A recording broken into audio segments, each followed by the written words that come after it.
We are live. Hit us with your likes and tell us where you're watching from.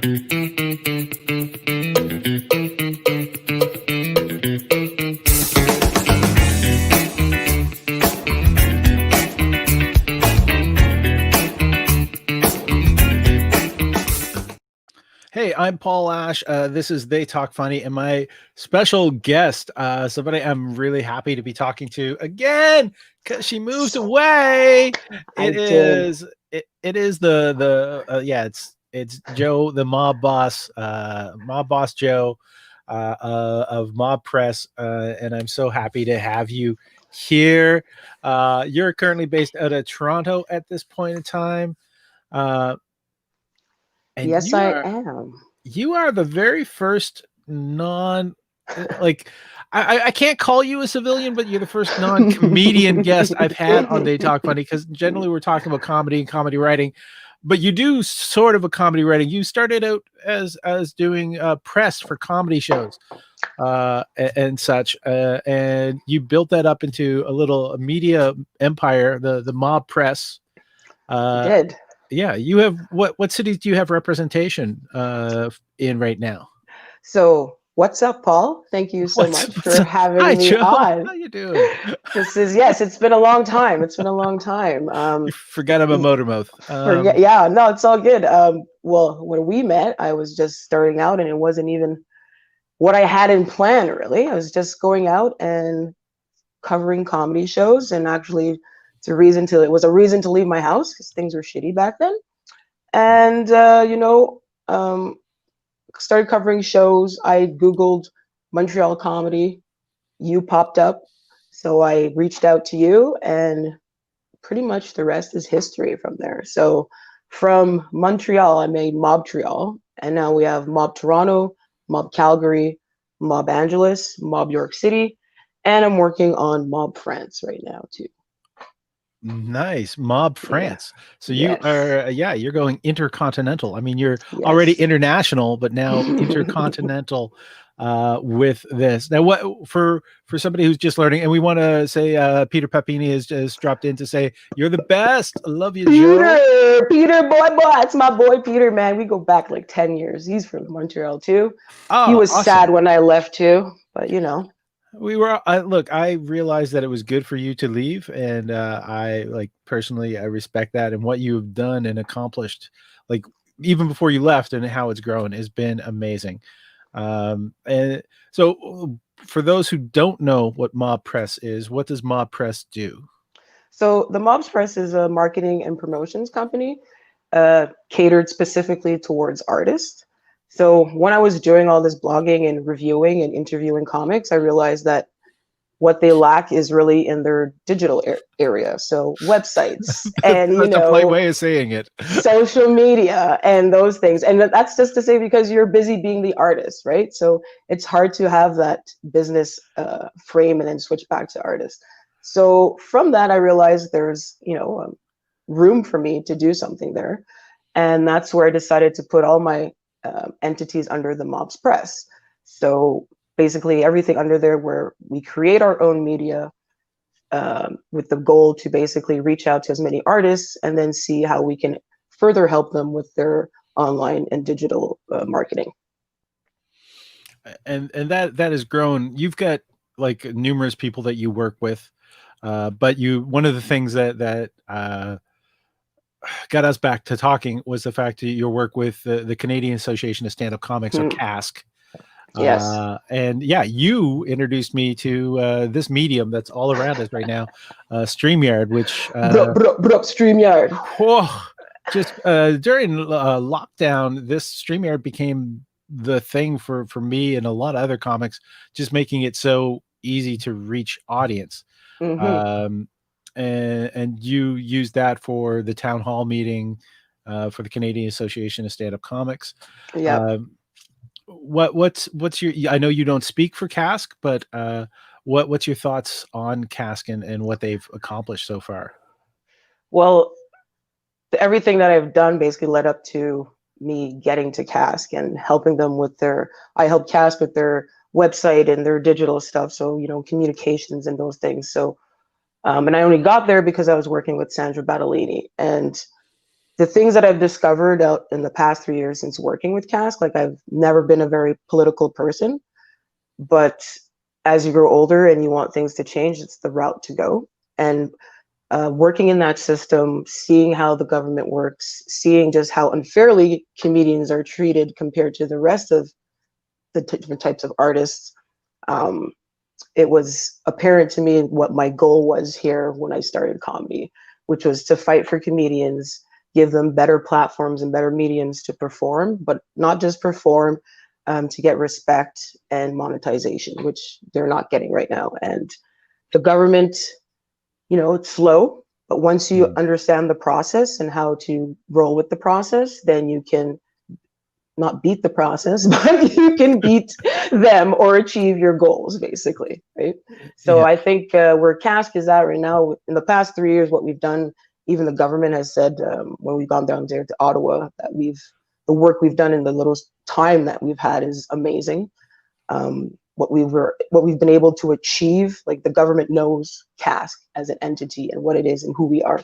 So I think that's a huge step for comedians all across Canada. And what is surprising is that what CASC is doing is what Quebec and the French side has been doing for 30 years.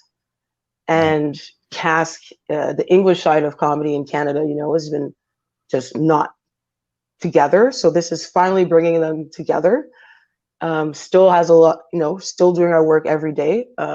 You got to make non-believers into believers. But at the end of the day, I know this association is going to be for the better of every comedian across Canada. Most definitely. And already is. Yeah, it definitely has already been making an improvement. They've had emergency funds for those who need it, especially during the times of lockdown. I know that's been appreciated by many. But I'm gonna just backtrack us a little bit. What did comedy mean to you other than an excuse to get out of the house? So I was always a person who liked to laugh. As you know, if you know me, my laugh is very loud and contagious, and I'm not shy about it. We know when you're in the room. Yes, when I'm in the room.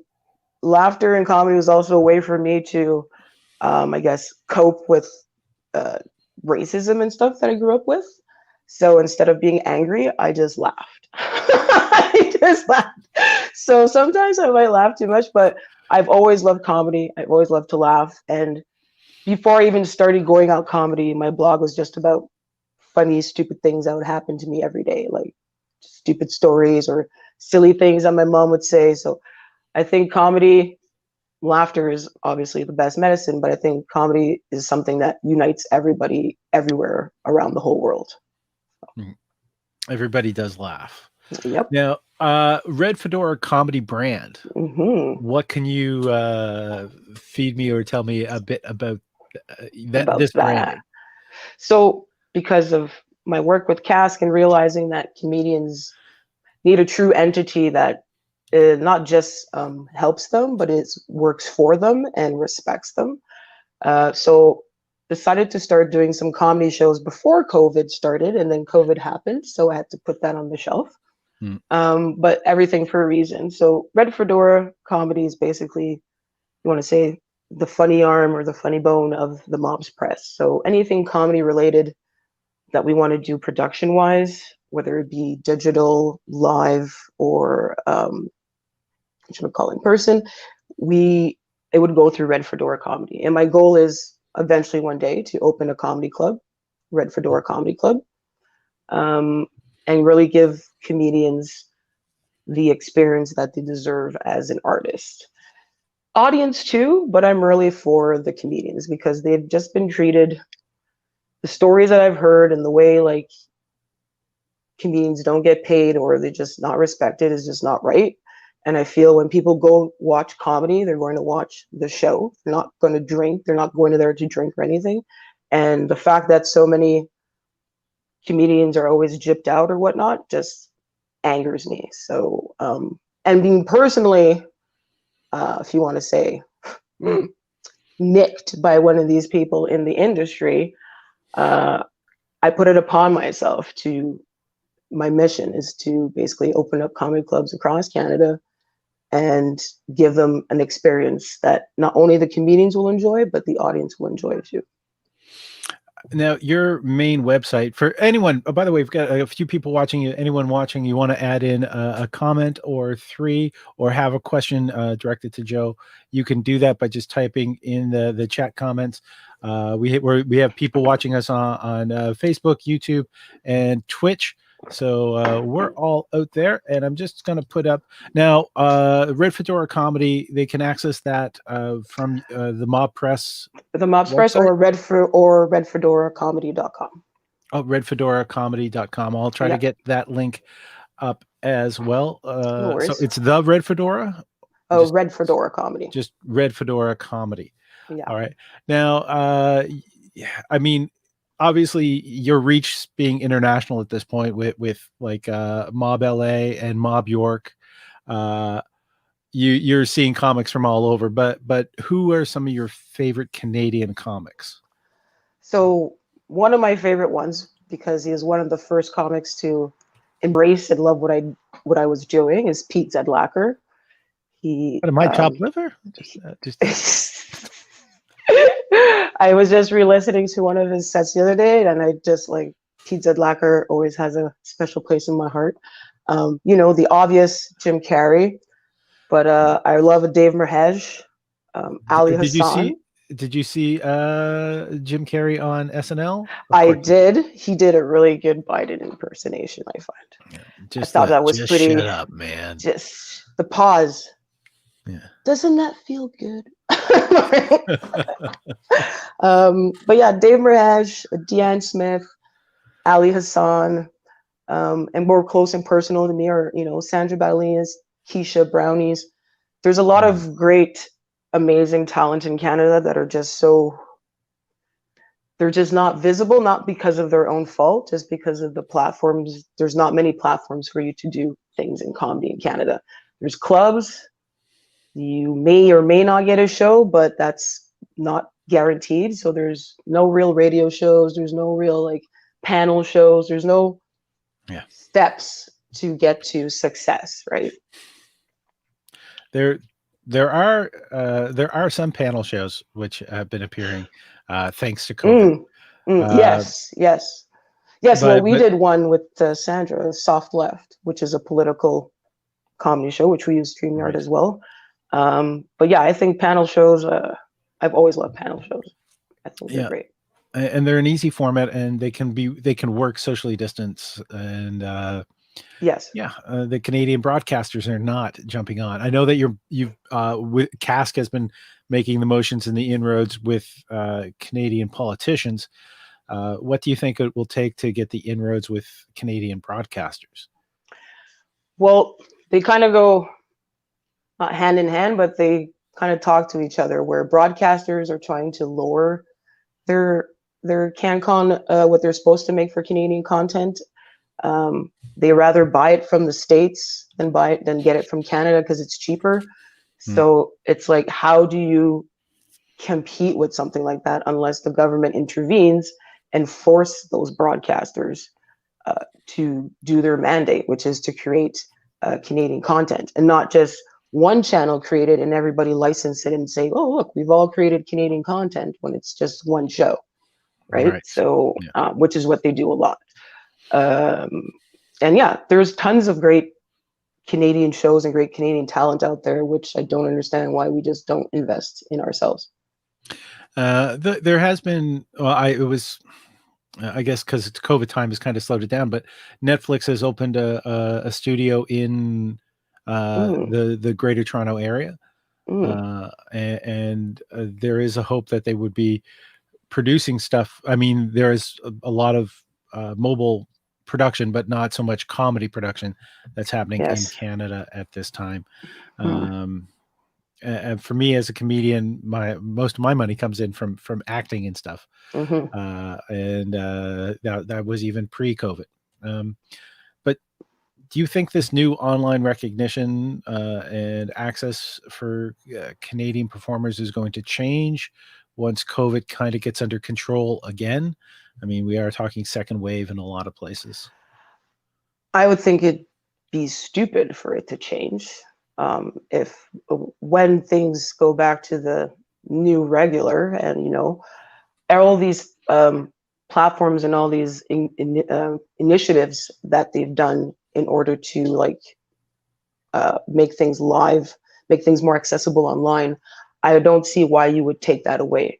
Because when you put things online, you're not just getting Canada, you're getting the world, right? So in person, you'll get who's there locally. But when you have it on a screen and online, if you market it and put it out there properly, you're going to get the world. And that's a powerful thing because you never know who you're reaching in the world too. So most definitely, like some of my streams, I'm getting comments in from Australia, from the UK, and it's nice that as a little Canadian shows, we do get that recognition. So if you're watching from away, actually, even if you're watching in Canada, say hello. Look, I see how many people are watching.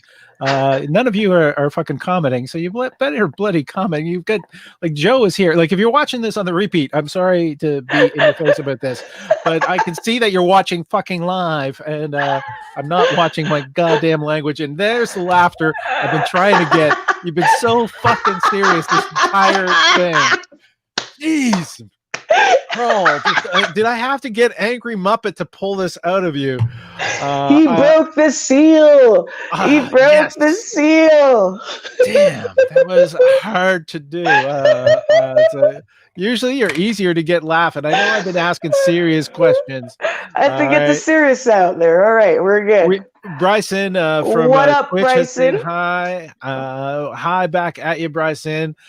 Thank you very much for watching. Make sure you hit the likes. We've got now finding out more about Joe and what she does is themobspress.com. And also redfedoracomedy.com. And I see over your right shoulder, I see the red fedora, and that red fedora was synonymous with you for a long time. It was on a card for so long. It was on a card for so long. Where did that come from? How did that come about? So like, why did that become you? The fedora, and I'll have to be honest here, my partner had some hand on that. But the fedora comes from, so back in the day when you had journalists and you had their press, they had their hat and they had the thing and their little press card and their stuff. So that's where that fedora and that hat came from, basically, to emphasize that we're press. But we're not the regular press. We're the press for you. We're not here to find your dirty secrets or who you're sleeping with. Or we just want to promote you and what you do as an artist. And once I got over that barrier, it took me like 2 years in Montreal. Everybody, like, it opened. It was like one of those, like, now she's still in probation time. We don't know about her, right? But no, I wasn't one of those bloggers who was there to like be your friend and then dish the dirt online. That wasn't me. There's always a little bit of skepticism when people are coming into the community. They got to prove themselves on stage, and you weren't proving yourself on stage because that's not where you wanted to be. Bryson is asking how we're doing. I'm doing pretty good, considering I get to talk to a friend I haven't had the chance to chat to in a while. I hope you're doing well, Joe. Well, all things considered, I'm doing pretty well. After, some. Now we're doing a little bit of this. Business suffered obviously quite a bit because my business is all related to artists. But back in September, things started to slowly come back up, and I just started a new gig contract with Canada Post. So things are doing good. Things are great. Nice, Thank you, Bryson. Thank you, Bryson. How are you, Bryson?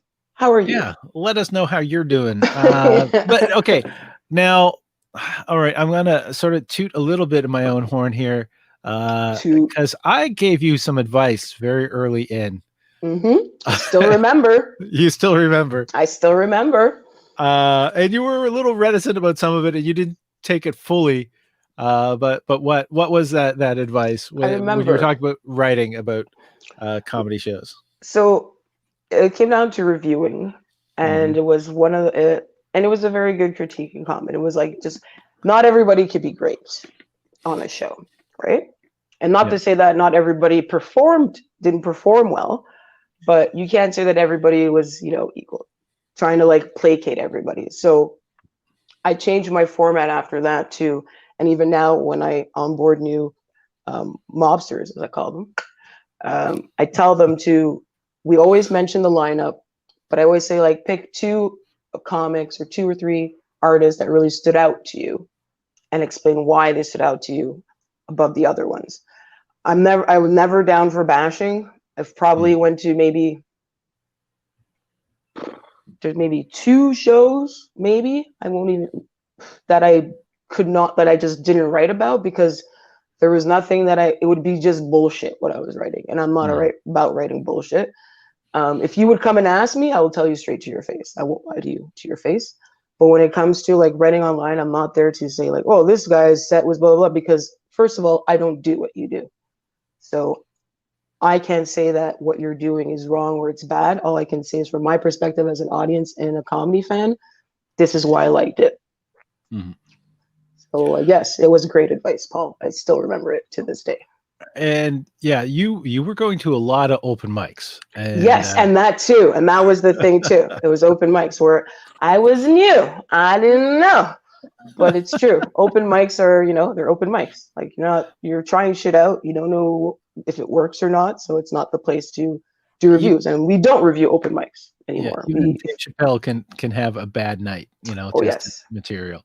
Oh yes. So that's, I'm glad that now I'm gonna just ask, is there like maybe 2, 3 comedy shows experiences that you just like, those are the golden moments in your head, like when you when you see a live band, you're going, oh, that's gonna stay with me for the rest of my life? Do you have a couple? I know I'm testing the brain on this one. They happened when I was so inebriated, probably, though, too. Wait, let me think. No, I definitely had some of those moments. I'm gonna have to remember their names. So, and these are probably maybe comics that people don't know, but I remember Abdul Butt this first time when he did comedy. Yeah. And I remember going up to him being like, you are funny. You have stuff in you that is like funny. And he went to 22 minutes and he's still doing his stuff and he's still doing all those things. So it's more about, it's not necessarily there's a show that's like, oh my gosh, because you can have those experiences. It's more about those comics that I see, especially because a lot of them, like Abdul, I've seen them go from start and then become big. Yeah. I like watching that progress. I like watching that growth. For me, it's watching that comic embrace themselves and just be that funny person they are.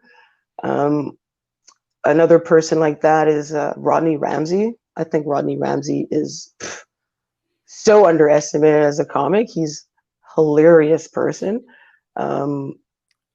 But whatever that's, whoops, getting excited there. Rodney. But no, there's not really big moments like that. I would say probably in the last year, I went to see Sean Majumder live at Just for Laughs. And that was purely like, for me, it wasn't about necessarily reviewing because I've watched him my whole life. Yeah. And that was really like beautiful to see somebody in their zone doing their art and you're not even 10 feet away from them. So yeah, that was great. For me, it's always so cool to find out when somebody who on stage that I enjoy also is such a nice and giving person, like Sean has been to the neighborhood he grew up in. He built a hockey rink for his community. So I don't know if that was 24 money or if that was this hour money. But he's somebody. It was after the YTV money. I know that much. After the YTV money.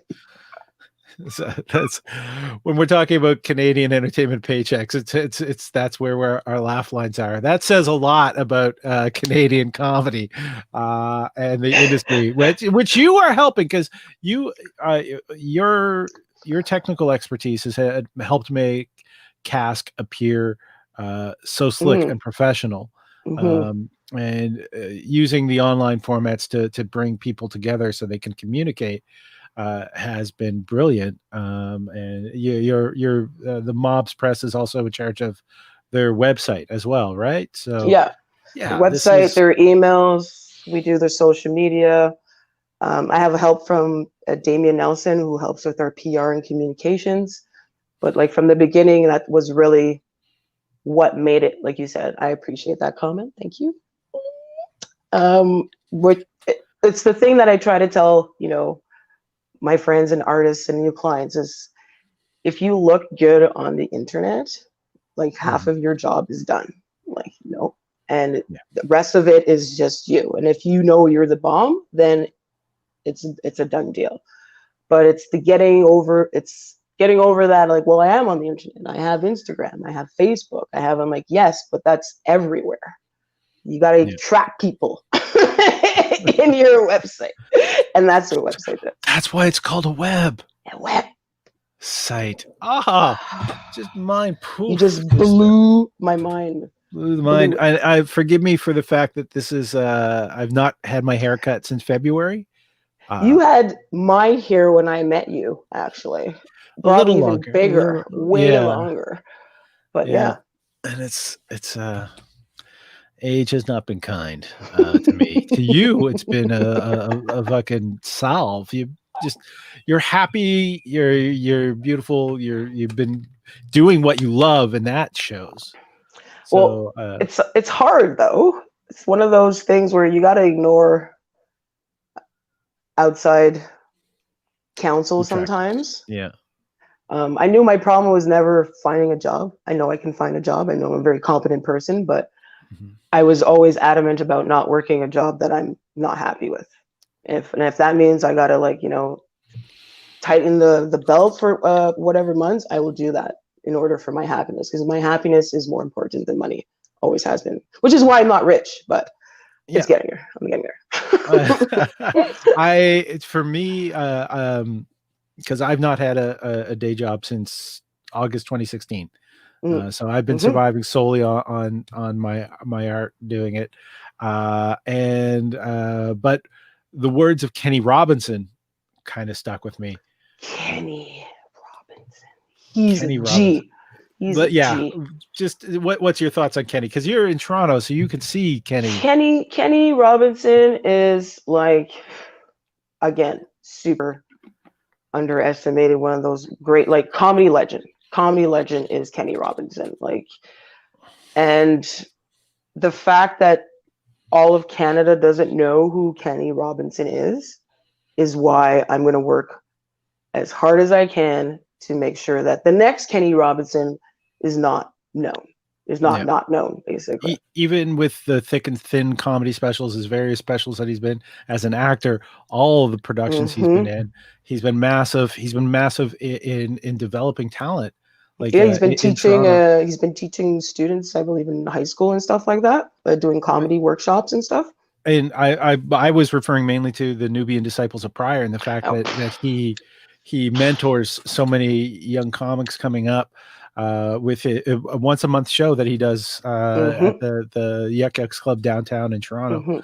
Hmm. He's been always a good person to reach out to and talk to, and he's giving of his time. He So is. yeah, He is. If you ask for it properly, he is giving of his time, very much yeah, so. you just show the respect that he deserves, because he definitely deserves it. He But one of the definitely things that does it. he said, and this is how I got on this Hmm. thread, was when he started doing comedy and all these comics didn't have jobs, so they were, they wanted a lift to the show with him, and they get into his car smelly with ripped jeans and he's wearing a suit because he didn't Yes. mind. He worked his 40 hours a week Yep. so he could dress nicely. Hmm. And then when he got there, people weren't impressed with the ripped jeans guys on stage, right? Because like, oh, okay, there was that bum on stage, but then there was, this guy Kenny, came out. Yeah, this guy Kenny would come out in like his dressed like three-piece suit or whatever, like yeah, Steve Sunday going to Harvey. church. Yeah, Sunday going to church suit with and Hmm. with his hanky, his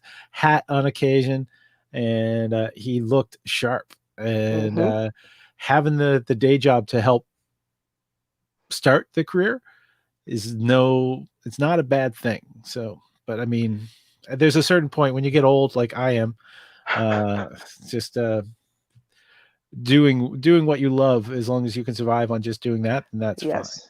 Yeah. Yes. Yeah. I believe that's way more important than, breaking your ass to like make the extra $400 to is $400 or whatever equal to your happiness? No, I Yeah. don't care what the number is. It's not.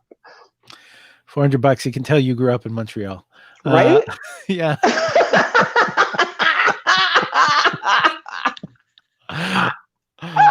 Ah, there's an economy to this fucking country, and it's completely devoid, like separate Oh from my Montreal. Lord. Like Montreal compared to Toronto, holy shit.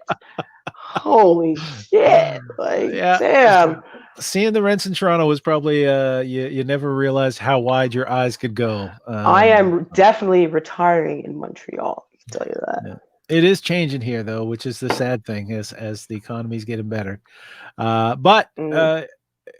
that's another thing. Have you noticed the migration in Toronto performers? Do you notice where are Oh, most of the Toronto performers living these days?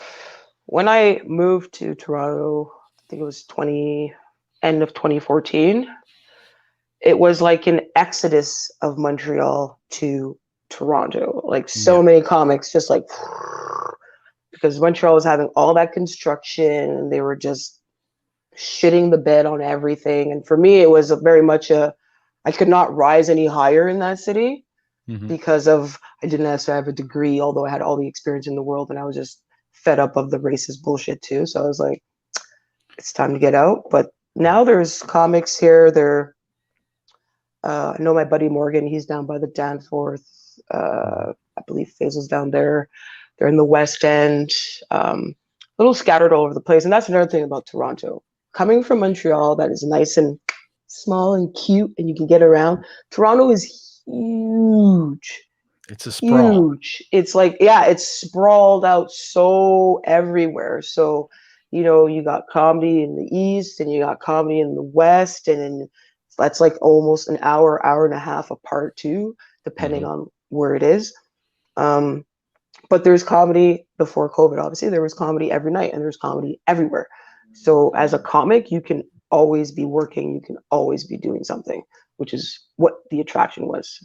Yeah, I've noticed a lot of my comedy friends have been moving to Hamilton, just Mm-hmm. just because of Mm-hmm. the rent differences and the hikes that were happening.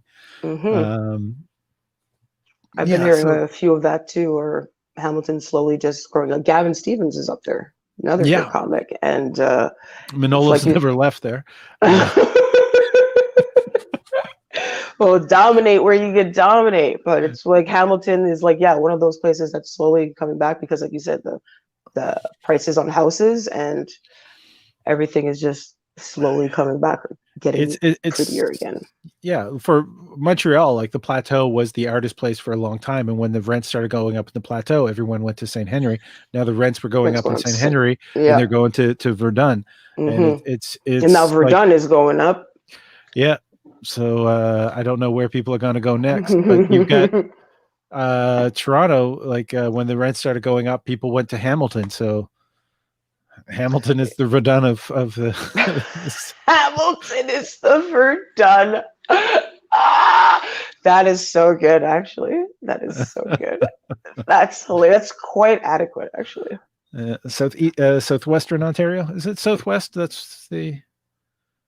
Hamilton, I don't know it well enough. Yeah. I know it's west of Toronto, so Mm-hmm. and it's Southern Ontario. So of Southern Ontario.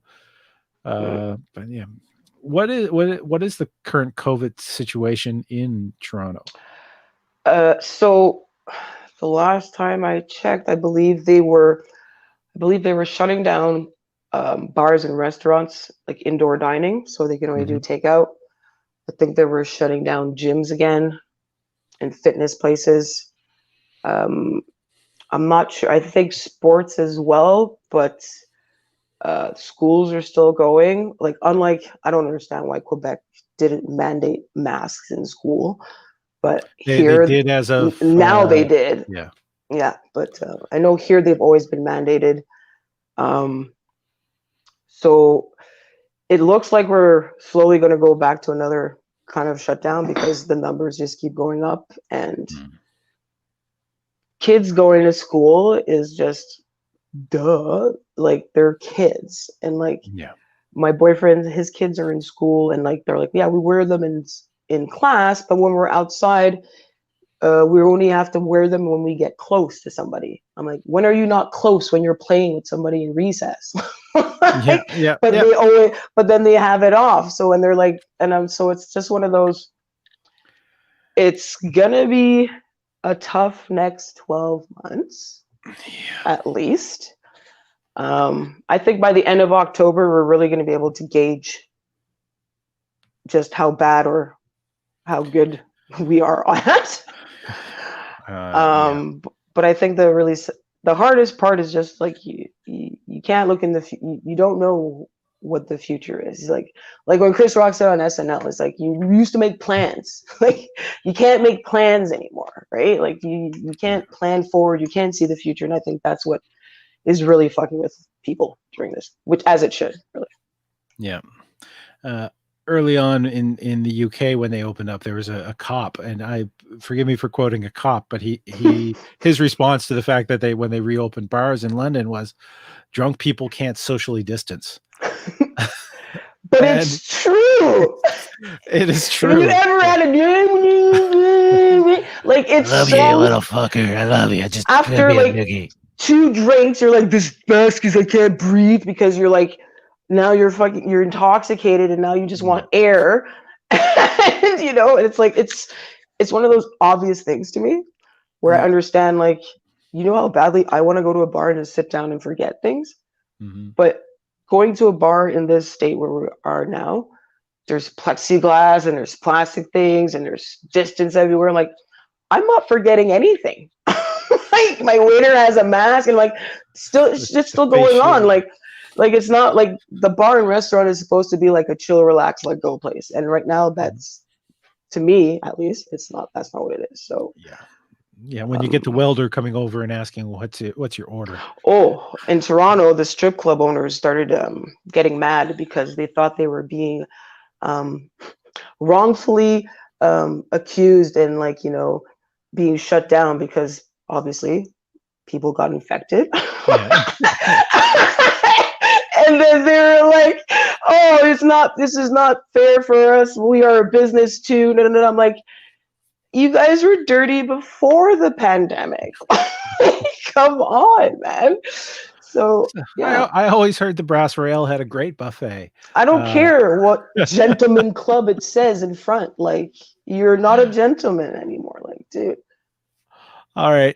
We've been live for about 40 minutes. I'm gonna let's bring this back to tips for comedians from the media master herself. Should I call you media master or mistress, or just mob boss?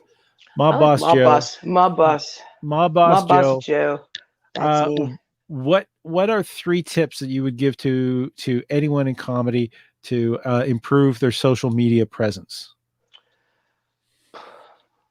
And the 4th tip is get a website from you. But the first 3. The first 3. Well, I would say first, assess what channels you have, whether it be Twitter, Facebook, Instagram, whatever you have. How often do you use those channels? And if you're mainly a Twitter, Instagram person, you don't really use Facebook, not to saying to shut it down, but it's focus more of your content on where your audience is. Twitter is a very fast news pace. I find for comedians it's good because you can get little quick either jokes, little barbs out. Instagram, great one to show where you're at, what you're doing, all those things. But there's a way also to connect your Instagram to Facebook. So you never have to go to Facebook. You just, whatever you put on Instagram automatically goes to Facebook. So first tip, I would be same thing for Twitter. So connect, if you just want to post on Instagram, then connect your Instagram to Twitter and Facebook and just post there. And that both channels are getting populated. I would say refresh Second tip, refresh your social media headers, your face, your about your profile. Do some updating. If it's been a while since you started, I'm sure your profile is not the same what it is. You probably have more credits. You probably have done more shows. Let people know what you've done. Unless you tell them, they don't know. And if you think they're going to go search and Google you, think again. Yeah. And third one would be is mailing list, or as I say, fan base. Okay. Really focus on creating that audience fan base. Whether you use a tool like a MailChimp or something like that to gather emails, whether you have Facebook groups is different. The thing is, you want the email. The email address is the money. The more email addresses you have, the more people you can contact, the more people you can hit up before a show, the more people you can promote to.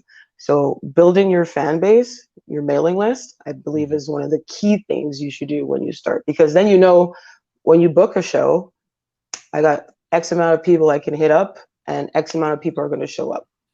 So, and that's power. And when bookers know that when I hire this person, all these people come out, that to go is back power. I mean, Sean Majumder does it, but one of the first people to really do it was Russell Peters in Canada that I knew about, and he would set up a door deal with the venues he was going to, because he knew that if he was getting a percentage of each ticket, he'd be getting paid more than he would if he just took the regular deal. Yeah. Yeah, exactly. And there's a few comics who do it like that too, who they just know they'll sell out because they know their audience is loyal, and they know they can make their money that weekend. And that's what even number one tip for the other two are after, but number one, start building your mailing list, because that is the money. And talking about money, you are money. You are, not to reference like a Jon Favreau film from what is that, 1990? So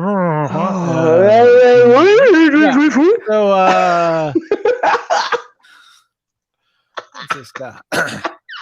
Just looking awkward. I'll look a little awkward because you look amazing, and gosh, I've missed your laugh. I got good lighting going on, so please. You please. Definitely got good lighting. I've got bad skin. Just look how pale the dark circles under the eyes. This is not a good look for me.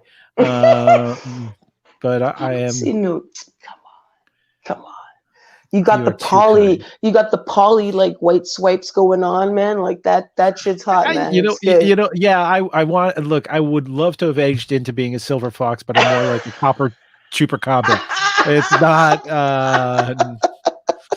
chupacabra. Capybara. Yeah, capybara. Capybaras are at least cuter, but it's the curse of the ginger here. But it's curse of the ginger here. That's funny. Joe, you're amazing, and I want to thank you for the work that you do for comedians in general, for the art form, for all the performance that you do, everything for. You're amazing. Anyone watching, please just subscribe, go to themobpress.com, sign up for the mailing list that they have, so you can be informed. Thank you, everybody who's taking the time to watch. Do you got any final thoughts you'd like to? Oh, I just want to say thank you, Paul, for having me on. I feel like this is it's been 10 years this year since I started comedy blogging, literally in May. I feel this is like a full circle destiny thing where literally I'm on my path of comedy because not only did I find you, you were open, you didn't treat me like whatevers, and you brought me to the right places, you introduced me to the right people, and for that you will always be a page in my book and always be dear to me. All right, I'm gonna start crying now. But it's I see I'm shitty with the mailing list, but I try to be a real person with people, and this is how that pays off. So everybody out there, just be kind, wear your mask, wash your hands, Please, please, Be please. good people and not selfish people, because that's what it's going to take to turn this world around. I love you all. I love you, Joe. We've got Bud's backyard is just saying Bud's backyard. Bud's backyard. Me too. Yeah, Bud's in the backyard.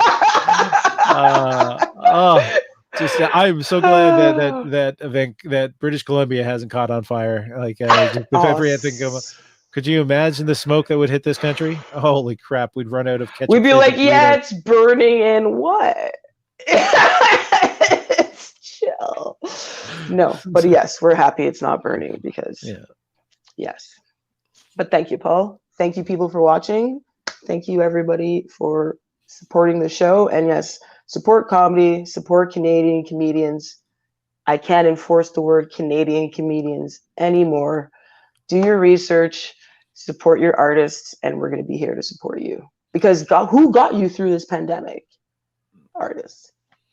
And if you want to support this show, there's a link at the bottom. It's for a link tree, and the top one says "Buy me a drink." God, buy it. Drink. All right. Thank you, Joe.